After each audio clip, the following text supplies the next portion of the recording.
Bonjour, j'espère que vous allez bien et que vous profitez bien de ce bel été. Alors, vous savez qu'en ce moment, il y a des questions qui se posent sur la conjoncture, parce que tout le monde a été un petit peu surpris par le ralentissement de la conjoncture fin 2018, notamment en Allemagne et dans la zone euro. Et puis, les gens s'interrogent sur les tensions commerciales, et donc ça vaut la peine de continuer à faire une vidéo sur la conjoncture, ce que nous allons faire là, comme nous le faisons régulièrement.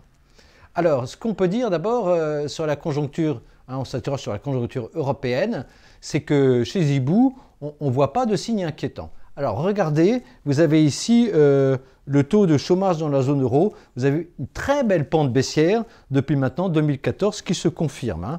On est descendu à 7,5% pour toute la zone euro.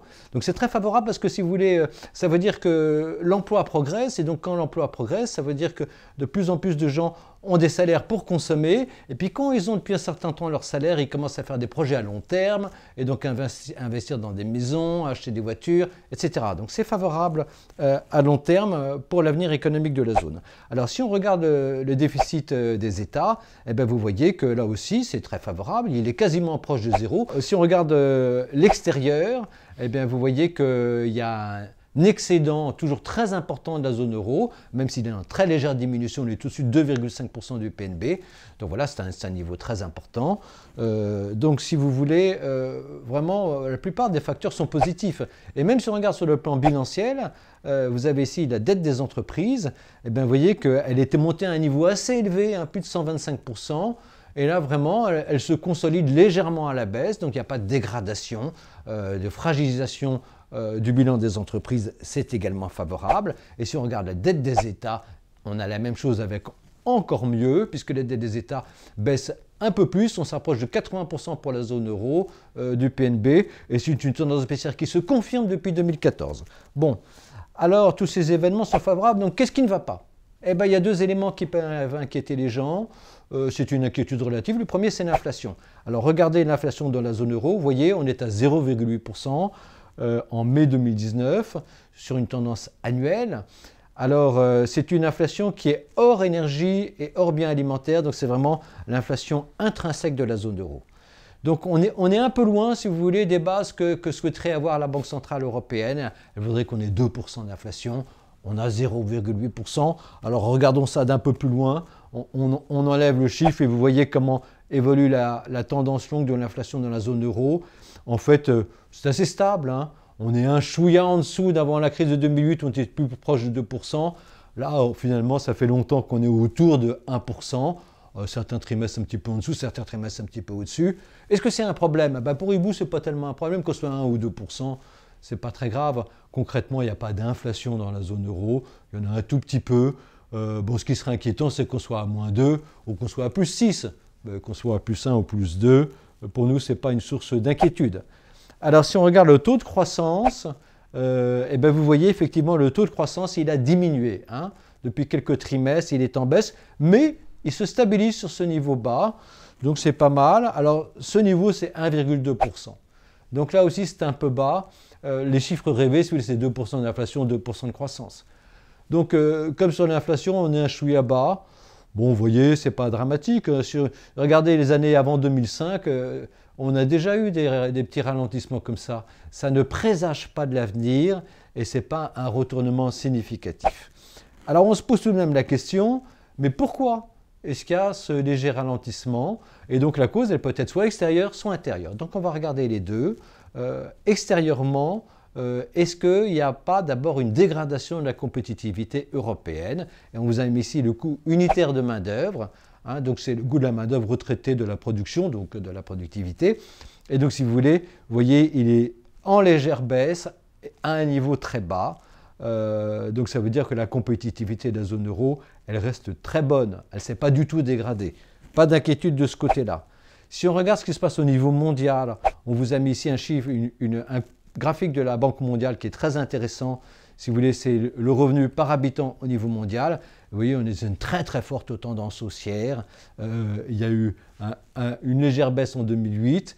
Mais là, vraiment, la tendance est très bonne. Et encore une fois, comme on vous l'a souvent dit, quand les historiens regarderont la période actuelle, ils verront une période de prospérité assez extraordinaire au niveau du monde. Et donc, ça veut dire que si l'ensemble des habitants du monde s'enrichissent, ben, ça veut dire que globalement c'est plutôt favorable pour la demande de biens européens. Alors, regardons ça maintenant au niveau du PIB mondial. On est à 3,3% en 2019, on était à 3,8% en 2018. C'est vrai, il y a un léger ralentissement, mais on s'attend à 3,6% en 2019 et 2020, donc une légère réaccélération. Et encore une fois, ce sont des chiffres très bons. On ne peut pas croître au niveau mondial, il y a 7 milliards d'habitants. On ne peut pas croître à 4 ou 5%, c'est beaucoup trop rapide. Masse multipliée par vitesse, ça ne peut que créer des tensions très importantes sur les matières premières, etc. Donc autour de 3%, c'est vraiment un très très bon chiffre, un chiffre très élevé et qui est assez idéal pour les équilibres macroéconomiques globaux. Si on regarde le commerce mondial, c'est vrai, il est en légère décroissance. On s'attend à plus 0,7%, mais on aurait très fortement cru 4,6% en 2018. Donc c'est peut-être un contre-coup naturel. Et on s'attend à plus 2,8% et plus 3,1% en 2020 et 2021, donc une légère réaccélération. Si on le regarde pour l'Europe, on est à plus 1,7%. Bon, là aussi c'est vrai, c'est une croissance moins forte, mais ce n'est pas du tout la fin du monde. C'est pas mal, c'est simplement un petit peu mou. Alors on s'interroge, vous avez de grandes interrogations aujourd'hui, c'est de dire, est-ce que ce n'est pas la Chine qui ralentit, qui va plonger le monde en récession? Bon, on vous a mis ici la répartition des principaux partenaires commerciaux de l'Union européenne, on a les chiffres pour 2017. Et bien vous voyez, la Chine, c'est 10,5% de la demande extérieure à l'Union européenne pour les pays de l'Union européenne. Vous voyez, c'est à peine plus que la Suisse. La Suisse, c'est 8%. Il faut relativiser, si vous voulez. La Chine, c'est un tout petit peu plus important que la Suisse pour l'Union européenne. La Suisse, c'est quelques 10 millions d'habitants. La Chine, c'est 1,5 milliard. Donc voilà, il faut relativiser. D'autant plus que là, on vous a mis la répartition du commerce de l'Union européenne entre les commerces intra-européens en bleu et extra-européens en rouge. Et vous voyez que l'extra-européen, dont la Chine ne fait que 10%, c'est qu'un peu plus d'un tiers du commerce européen. Donc encore une fois, ce qui est prédominant, c'est le commerce intra-européen. Et on vous a montré les chiffres. L'ensemble des données macroéconomiques sur l'Europe sont plutôt favorables. Mais on regarde tout de même d'un peu plus près, puisque c'est peut-être de là que peut venir le problème. Alors on se dit, est-ce qu'il n'y a pas un ralentissement de la création monétaire? C'est-à-dire, est-ce qu'il n'y a pas un ralentissement des prêts des banques? Donc on vous a mis les prêts des banques de la zone euro, et bien vous voyez, elles sont à un niveau de croissance assez élevé, proche de 5%, même s'il n'y a plus d'accélération de cette croissance, et même si on est même à un niveau très en deçà de celui qu'on connaissait avant la crise de 2008, où on a connu un pic à 10%. Mais c'était peut-être proche de la surchauffe. Hein. En tous les cas, proche de 5%, c'est pas mal, c'est un peu mou, mais c'est pas mal. Bon, si on regarde plus précisément les crédits aux entreprises, eh bien vous voyez qu'eux, ils sont au-dessus de zéro, alors qu'ils ont été en dessous de zéro significativement à chaque crise. Donc au-dessus de zéro, c'est pas mal, mais c'est vrai qu'on est à 2,7%. Donc 2,7%, ce n'est pas vraiment assez fort. On souhaiterait avoir un crédit des entreprises plus élevé, plutôt autour de 3, 4, 5% pour vraiment tirer la croissance. Alors pourquoi est-ce qu'on n'a pas plus? Peut-être que c'est parce que la demande n'est pas assez forte. Peut-être aussi que les banques sont frileuses. Pourquoi est-ce que les banques sont frileuses? Peut-être que la conjonction de taux d'intérêt négatifs et puis de contraintes réglementaires très fortes est défavorable aux banques et les empêche à prendre des risques, parce que les prêts aux entreprises, c'est probablement les prêts les plus risqués que font les banques, et donc peut-être qu'elles sont frileuses sur ce plan-là, et donc ça pose une vraie question sur la stratégie de la BCE. Nous, on pense que la BCE a une politique erronée depuis 2016, mais bon, Maxime va vous faire une vidéo sur la BCE et vous en dire un peu plus, ne la manquez pas. En attendant, voilà, ce n'est pas du tout un problème, 2,7%, bon, mais c'est un peu faible. Alors continuons, les ménages, eux, ils ont une croissance de leur endettement qui est assez bonne, plus proche de 5%, même si elle est beaucoup plus faible qu'avant 2008. Bon, il y a la marge de croissance, mais c'est vrai que c'est bien, mais pas très important. Alors on regarde les prêts au logement, là on voit qu'il y a une stabilisation. Alors ça c'est un point positif parce que la plupart des crises de ces dernières décennies ont été des crises d'origine de bulles immobilières. Donc ça veut dire qu'on n'est pas en train de faire une bulle immobilière dans la zone euro, même s'il y en a peut-être une à Paris, dans certaines villes allemandes. Globalement, il n'y a a priori pas de bulle immobilière, donc ça c'est favorable. En revanche, si on regarde le crédit à la consommation, vous voyez que même s'il reste à un niveau assez élevé, plus de 5%, et qu'il avait connu une très forte croissance depuis 2014, eh bien, tout de même il est sur une pente baissière. Et donc ça, c'est un point d'interrogation. Comment se fait-il que tout à coup, les gens ont l'impression qu'ils ralentissent sur la consommation? Et donc on regarde les salaires, on se dit qu'il n'y a pas par hasard une baisse des salaires.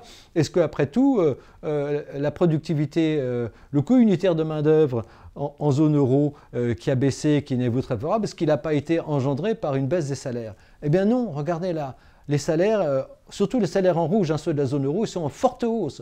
Hein, il y a une accélération, on est au-dessus de 2,5%, c'est un niveau qu'on n'a pas vu depuis 2011, donc c'est très bien.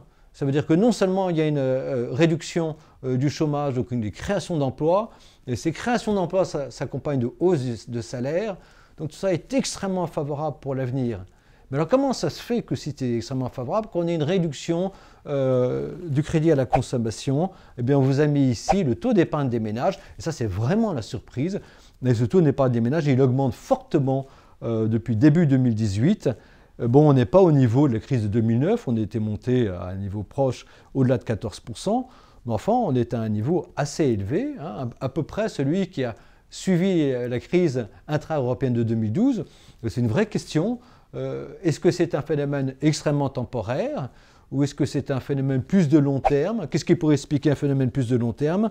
Peut-être le taux d'endettement des ménages, on vous l'a mis là, il est en réduction depuis la crise de 2010, mais il est à un niveau qui reste au-dessus de 90%, probablement 95%, alors qu'il était plutôt à 75% au début du millénaire, vers l'an 2000.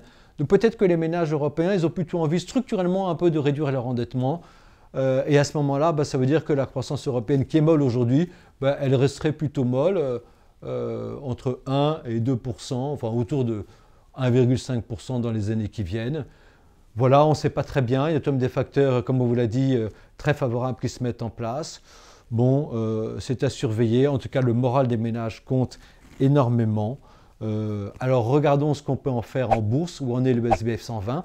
Le SBF 120, vous voyez qu'il avait fait un point bas il y a quelques mois, maintenant il est remonté sur sa droite de régression, donc il n'est pas surévalué, il n'est pas sous-évalué. Globalement, il faut tenir les positions, ni acheter ni vendre. Voilà. Mais encore une fois, c'est au cas par cas, donc ça ne va pas nous empêcher de faire des constructions de portefeuille si nous pensons qu'il y a des bonnes occasions. Voilà, à très bientôt avec l'équipe Hibou.